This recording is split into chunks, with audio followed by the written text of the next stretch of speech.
Hello everyone, আসসালামু আলাইকুম। কেমন আছেন সবাই? আশা করি ভালো আছেন। আমি ইনশাল্লাহ ভালো আছি।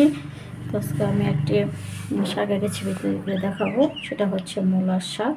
তো এখন আমি ওই শাকের উপকরণগুলো দিব। ওই যে আমি চুলাতে তেল বসিয়েছি, আর এই যে এখানে আমি পেঁয়াজ কুচি, রসুন কুচি, কাঁচামরিচ কুচি রেখেছি।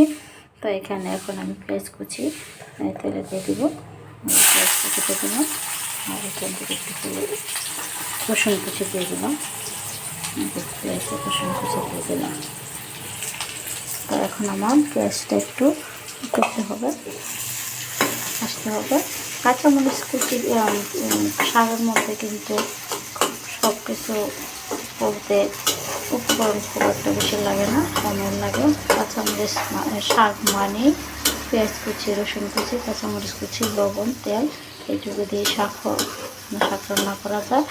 আর শাকের রান্নার নিয়মটা হচ্ছে, শাক কিন্তু যখন একটু পানি প্রথম তাপ বাড়াই দিতে হবে, তারপর কিন্তু যখন শাকটা উনে যাবে তখন কিন্তু চুলা কমে দিতে হবে এবং পরে আর ডাকা যাবে না। তো শাকের রঙটা ঠিক থাকবে, কালারটা ঠিক থাকবে, সবুজ থাকবে, আর স্বাস্থ্যের জন্য ভালো। সবুজ শাকটা খেলে কিন্তু স্বাস্থ্যের জন্য অনেক উপকার। তো এইভাবে শাকটা কিন্তু রান্না করতে হবে, সবসময় এটাই বুঝতে হবে। রান্নার কিন্তু কলা কৌশল আছে, সেই কলা কৌশল রান্না করলে অনেক টেস্ট হয় এবং স্বাদ হয়। অনেকে বলে যে এভাবে সেভাবে মজা হয় না, এই সেই মানে এই হাতে রান্না স্বাদ, ওই হাতে রান্না স্বাদ না, এটা কিন্তু ভুল কথা, এটা কিন্তু সঠিক কথা না। সঠিক কথা হচ্ছে যে আমাদের পরিষ্কার পরিচ্ছন্নতা এবং রান্নার কলা কৌশল, এভাবে রান্না করলে কৌশল হবে এবং কলা কৌশল হবে, রান্না ঠিকই স্বাদ হবে এবং মজা লাগবে। তাই এটা হচ্ছে এরকম বিষয়। তো আমার পেস্টটা কিন্তু হয়ে গেছে, বাটা মশলা হয়ে গেছে। আমি বাটা মশলা হওয়ার জন্য পেস্টটাকে নাড়াড়ি করতেছি। এখন আমি ওই শাকের মধ্যে হালকা একটু লবণ দিয়ে দেবো, কারণ শাকে সবসময় শাক তো পাতা, এই জন্য শাকের মধ্যে অল্প পরিমাণের শাক পাতা দিয়ে অল্প পরিমাণে লবণ দেবেন, যাতে উন্ডে যাতে কাটা না হয়। কাটা হলে কিন্তু খাওয়া যায় না। তো এই জন্য একেবারে অল্প পরিমাণে দিয়ে দিলাম। তো এখন আমি ওই শাকটাকে আমি তেলে পরিবেশন করবো। আমার পেস্টটা দেখুন বাদামি কালার হয়ে গেছে। এখন আমি শাকটা কিন্তু দিয়ে দিলাম, অল্প দিয়ে দিলাম।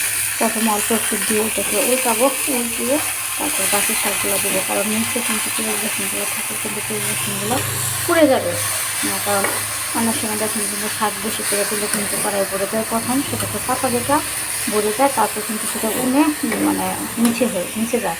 তো এই জন্য অল্প একটু দিয়ে আমি উল্টিয়ে দেবো, তারপর বাকি শাকগুলো দিয়ে দেবো।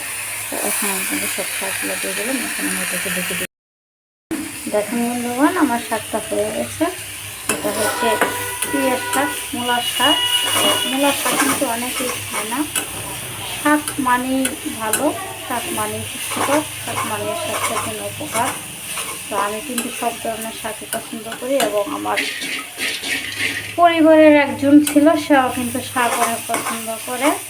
তো শাক আমার কাছে শাক কিন্তু ভালো লাগে।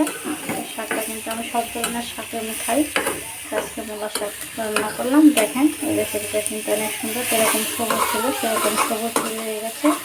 তো শাকটা আমরা এভাবে রান্না করবো, এভাবে রান্না করে খাবো। তখন আমরা এটা পরিবেশন করবো। আমার শাকটা হয়ে গেছে, তারপর থেকে পরিবেশন করবো। দেখেন বন্ধুগণ, আমার শাক হয়ে গেছে, উঠিয়ে ফেললাম। মূলা শাক দেখেন কী পরিমাণে সবুজ।